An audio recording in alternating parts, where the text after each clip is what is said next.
bateram, porque eles falaram, pô, eu não conhecia isso, não conhecia um monte de conteúdos que eles não conheciam. E eu falei, cara, e eu não imaginava. E aí eu comecei a analisar por que eu tinha trago essa miscelânea diferente, e até hoje é diferente de alguns outros cursos que a gente vê de experiência do cliente, porque eu trabalhei como diretora de conteúdo. Então eu trouxe o que houve de diretores financeiros, de RH, de marketing, de tecnologia. Não é todo mundo que teve essa mesma oportunidade. Eu falei, cara, que legal. E comecei a crescer, porque dali... Aí começou a subir os negócios. Aí eu recebi meu primeiro contrato. Aí foi muito legal, porque além... a mentoria virou meio que um topo de funil, né? Virou como, tipo, ó, vai virar isso aqui, mas depois vem outras coisas. E aí eu lembro que uma moça de Varjota... Já ouviu falar de um Varjota? Não, gente, essas palavras que você tá falando do Esses interior, lugares, não conheço. Mas, olha, são 5.570 municípios no Brasil. É muito lugar para explorar. Muito lugar. Me chamaram em Varjota. A moça falou, você faz presencial? Eu falei, claro que faço. Varjota, você viaja até Fortaleza, são 3 horas saindo de São Paulo. Quando você chega em Fortaleza, você pega mais 5 horas de viagem de estrada para chegar em Varjota. E eu falei, faço. E a gente fez um treinamento. Essa foi sua primeira viagem? Minha primeira viagem. Para Varjota. E, gente, que incrível. Que incrível, porque eles se adequando àquela linguagem. O evento, a gente fez... Era um workshop, né? A gente fez parte online e parte presencial. Nessa parte presencial foi na casa do prefeito, que era o dono da empresa, uma empresa de telecom. E é mágico o que a gente faz com telecom, porque normalmente são pessoas que estão no seu primeiro emprego, que estão começando. Então, para eles, receber esse tipo de input do tipo... Quem você é na fila do pão antes de emprestar teu CPF para esse CNPJ. Então, assim, e eu sempre misturo essas coisas. Eu não falo da experiência do cliente se não falar da experiência do colaborador primeiro. Você fala assim, não, só fala que eles precisam tratar bem. Não faço. Não. Nem me chama, não vou. Né? Porque eu acho que é desrespeito com o ser humano. Não vai. Sim. E não vai rolar, não vai sustentar. Você vai ter altas taxas de turnover e tal. Então, foi mágico. E de lá para cá, as coisas vêm rodando até que em 2022... Olha só, de 2020, quando eu queria fazer o negócio. Demorou 2 anos para eu conseguir colocar o motorhome para rodar. Então, às vezes, a gente quer um sonho. Eu tenho uma prima que ela é mestre, economista, não sei o que lá dela. Ela fala, viu, Cami? Por que a gente falava que... Calma, Camila, calma. Porque eu sou muito desesperada. Eu falava, por que não acontece? Por que não... o motorhome custa $500 mil, eu não tenho $500 mil. Não sei o quê. Quanto tempo? Demorou 2 anos para eu conseguir fazer o primeiro. E é nada, 2 anos, vai. Na vida de um profissional, que são 2 anos. Se Mas pessoa... quando você quer sair do emprego e já fazer, né? Você fica desesperado, assim. Então, é nada. Realmente, é nada. Se a gente pensar que a gente trabalha de 30, 40 anos, é muito pouco, né? Exatamente. E foi muito legal. O primeiro do motorhome que a gente fez. Porque aí eu juntei. Mas a primeira viagem de motorhome foi para onde? Foi para Caxias do Sul. Tá. Varjota eu fui de avião, Foi de normal, avião, porque eu não tá. tinha o dinheiro ainda nem para ter um motorhome. Eu não tenho um motorhome, inclusive, que é uma pergunta que o pessoal faz assim, mas você comprou? Não, eu moro em apartamento, não tenho onde estacionar, é super difícil. O seguro do motorhome é extremamente caro. Manutenção do motorhome é extremamente caro. Fazer um motorhome bom... Vai te custar ali uns $300 mil, no mínimo. E eu pensei, poxa, eu posso investir esses $300 mil em outras coisas. E eu posso locar. Então, eu tenho um super parceiro em Campinas que ele loca toda vez que eu vou viajar. E ele é super legal porque a gente teve problemas financeiros uma vez e ele falou assim, não, eu vou dar um jeito, vamos aqui, vamos costurar assim, assim, assado. Porque o cartão de crédito não passava e você tem que fazer o calção, né? E ele falou, não, mas vamos fazer de outro jeito. Vamos criar aqui. E criou meios por causa do propósito, por causa da gente contar essa história.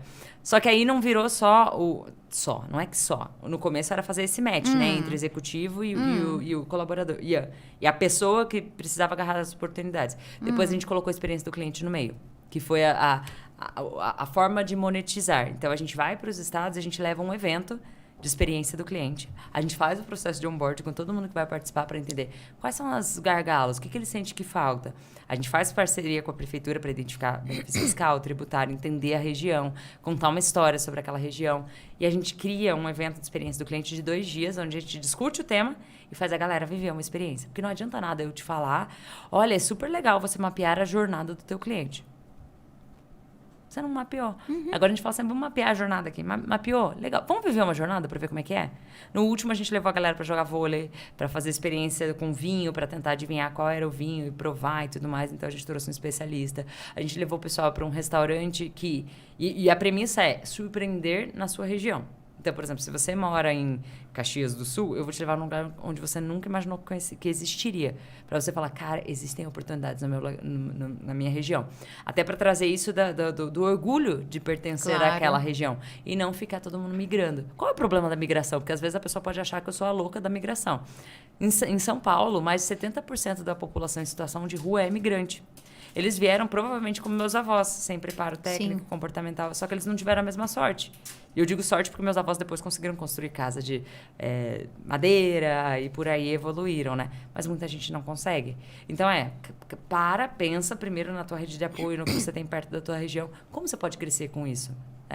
Então, e a gente vem, agora já foi o segundo recentemente, que a gente foi para Canoas, e os próximos Joinville, Blumenau, e a gente vem subindo como um storytelling. Porque o pessoal vai falar assim, mas por que em termos de dinheiro você não começou em São Paulo, né? Porque é mais fácil fazer em São Paulo. Falei, porque a história não fica tão bem contada, né? De que subir, né? Fazendo começando no sul até Roraima, que é nosso último local. E quanto tempo você quer fazer os 27 estados? Antes eu queria fazer tudo num ano. Tipo, a primeira vez, a Camila queria morar sobre rodas e tal. Mudei de ideia quando eu fui no motorhome, porque acho que a gente começa muito sonhador, mas quando eu fui, não tem secador pra mim. Eu gosto de secador. Um secador de cabelo. Um secador de cabelo. Evoluiu muito durante a pandemia, felizmente. Mas ainda tem uma infraestrutura ruim de local para você parar com uma internet legal. E eu que gero conteúdo todos os dias. Todos os dias eu tenho um quadro no Instagram chamado UAU Backstage, que são os bastidores do UAU. Todos os dias às 6 da tarde. E na segunda, quarta e sexta tem um café com CX. Como é que eu vou garantir que eu tenho internet boa ou segurança? Porque também é algo mínimo. Que não tem em todos os lugares. Então, eu falei, não, vamos para cada vez que for. Então, isso tornou o projeto um pouco mais complexo e mais longo. Então, eu não coloquei uma meta... a galera da meta vai me matar, mas eu não coloquei uma meta até porque a gente é um bebê. Então, a gente precisa... E eu sou muito do break-even, assim. Se tem dinheiro para fazer, vamos. Não tem? Não, a gente vai postergar e vamos fazer.